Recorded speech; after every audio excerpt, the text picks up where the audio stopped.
去年的时候出过一次红枣糕的视频，那时候有很多伙伴提出了各种问题，中间也不断的尝试。那今天重新做一次，我是直接买的现成的去核红枣，一共用了100克，洗干净之后给它切碎一些，倒入锅内，再倒入100克纯牛奶，开小火不停的搅拌，让红枣充分的吸收牛奶，关火加入60克红糖。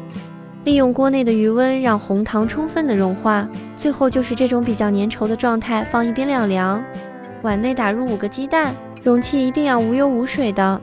来上1克盐，把晾凉的红枣碎放入鸡蛋内，下边开始打鸡蛋，看一下需要几分钟能打好。现在是11点50，电动打蛋器开高速搅打。很多伙伴说打半小时也打不起来，我是真不知道你们是怎么操作的。最后打出来的状态是提起打蛋器滑纹路，它不会立马消失也就可以了。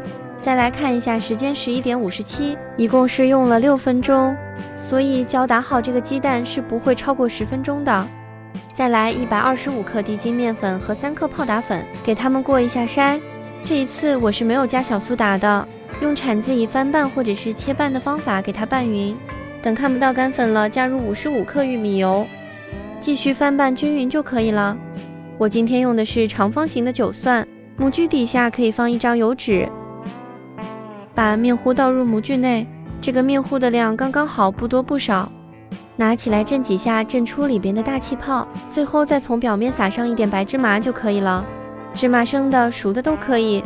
烤箱上下火150度，提前预热10分钟，放在中层烤40等45分钟左右，温度仅供参考，毕竟每家烤箱温度是不一样的。烤好后立马拿出来给它脱模，如果家里没有油纸，就从底部刷一点油也是可以的。等晾凉后，给它切成自己想要的块就可以了。